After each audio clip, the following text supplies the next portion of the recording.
Fala pessoal do primeiro ano, tudo bem com vocês? Espero que sim. Aqui é o professor Edgar para mais uma aula de História. Hoje vamos para o módulo 16, que trata do Baixo Império Romano.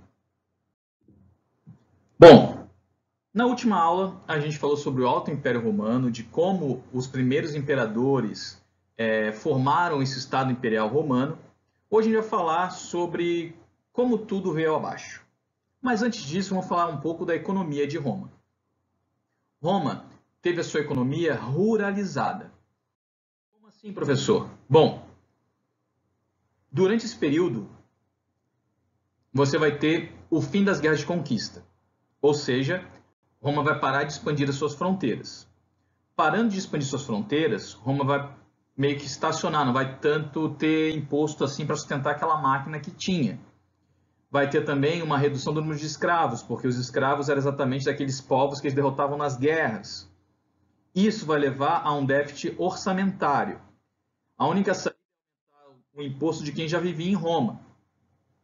Aumentando o imposto de quem já vivia em Roma, os preços dos artigos e dos produtos vão aumentar, o mercado vai diminuir, porque nem todo mundo vai ter dinheiro para comprar, e também, obviamente, se não tem ninguém comprando, também não adianta você produzir, e vai ter uma redução da produção.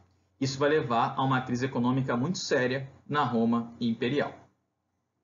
Ao mesmo tempo que isso vai acontecer, que essa crise econômica vai acontecer, você vai observar um êxodo urbano, ou seja, pessoas fugindo da cidade em direção ao campo. Por que isso vai acontecer? Porque a vida nas cidades já não era mais sustentável. A população, então, vai começar a se concentrar no que eles chamavam de vilas, tá? Que vai ser a predecessora dos feudos logo na Idade Média.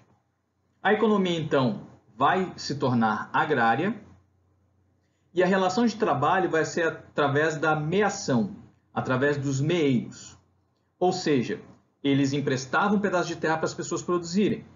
Os clientes ficavam presos àquela terra, quase como uma semi-escravidão.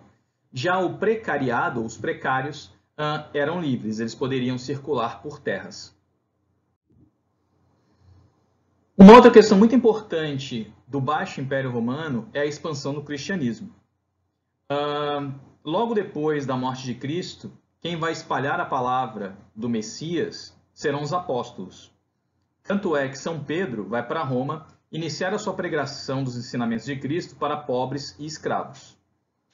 Tanto Pedro como Paulo serão martirizados durante o governo de Nero. E Nero vai ser o imperador que mais perseguiu cristãos. E inicia nesse momento uma perseguição sistemática dos cristãos, dizendo inclusive que os cristãos é que causavam a fome, causavam secas, enfim, eram meio que um castigo dos deuses pagãos por ter tantos cristãos em Roma, tá? Bom, a perseguição aos cristãos vai durar alguns séculos, até o governo do Constantino. Só para vocês saberem, Constantino é aquele que funda a cidade de Constantinopla, lá onde hoje é Istambul, que vai ser a sede do Império Romano do Oriente, tá? O Constantino vai baixar um edito de Milão, que vai proibir a perseguição aos cristãos e vai garantir a liberdade de culto. Já um dos sucessores, Teodósio, e a lei tessalônica, vai proibir o culto pagão e vai oficializar o cristianismo como religião oficial do Império. Então, de perseguidos pelo Império Romano, o cristianismo vai se tornar agora a religião oficial do Império Romano. E aí vai se estruturar o clero. Você vai ter os presbíteros, que estarão lá na base, que estarão nesses lugares mais afastados do Império de Roma. Você vai ter os bispos das pequenas cidades, que obedecerão aos bispos das grandes cidades, que obedece, obviamente, ao Papa, que ficava em Roma. Ele era o bispo de Roma, né? Então, o Papa era o bispo mais poderoso, já que ele ficava na capital do Império. A questão do cristianismo é importante porque você vai ver que ela vai ajudar, ou pelo menos vai incentivar a divisão do Império, entre o Império do Ocidente e do Oriente. Bom, no Baixo Império, você vai começar a ver as invasões dos povos bárbaros. E eu gostaria de lembrar da palavra bárbaro, a sua origem, né? Ela não é uma palavra de origem romana, ela é uma origem grega. Bárbaros é aqueles que falam bar, bar, bar, ou seja, balbuciavam como pássaros. Então, todos aqueles que não falavam a língua grega e depois que não falavam latim eram considerados bárbaros. No caso dos povos germânicos, são os povos que tinham origem indo-europeia também, que viviam às margens do Império Romano. E como é que isso vai acontecer? Como é que eles vão furar ou como é que eles vão desconstruir o Império Romano? Tá? Tinha um povo, os visigodos, que, liderados por Alarico, vão saquear Roma. Só que eles vão se estabelecer ali na Península Ibérica e no sul da Gália. Vocês vão ter os vândalos também, que vão passar pela Gália, pela Península Ibérica, mas vão se estabelecer no norte da África. Você fala assim, professor, mas vândalos não é aquela pessoa que destrói tudo? Exatamente. Os vândalos, os povos vândalos, eles eram conhecidos por chegar numa cidade e destruir os patrimônios públicos, destruir estátuas, destruir palácios. Então, obviamente, que toda ação de destruição do patrimônio público você vai chamar de vandalismo.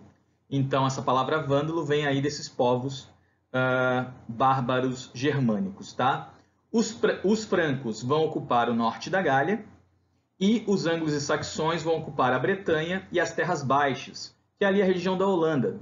Tanto é que Netherlands é exatamente Terras Baixas, tá? Quando é que o Império Romano do Ocidente vai acabar de fato? No ano de 476 d.C., com a invasão dos Érulos e o rei Odoacro, que derruba o imperador romano. Tá? O que Roma deixou de legado? Talvez o maior legado deixado por Roma para a nossa sociedade é o direito romano. Por acaso, se alguém for fazer direito, vai saber que você vai estudar muito sobre o direito romano. Tá? Ele é bastante, tanto é que a Constituição brasileira e todo o nosso de direito aqui no Brasil, o Código Jurídico, é baseado no direito romano. Existe também o direito bárbaro, digamos assim, ou aqueles que vêm dos povos bárbaros. Mas a gente vai falar mais sobre isso numa próxima aula, quando a gente falar de povos bárbaros. E vai tentar diferenciar o direito romano desse direito consuetudinário, de costumes que vem dos povos bárbaros. Tá? Bom, aqui tem uma cronologia, também está na apostila de vocês, não vou passar por esses fatos todos. Eu queria dizer para vocês que esse foi o nosso último conteúdo da apostila, pelo menos desse primeiro bimestre. Os nossos próximos encontros serão para correção de exercícios e uma pequena revisão. Eu quero destacar alguns pontos com vocês. Ok? Um grande abraço e até o próximo encontro.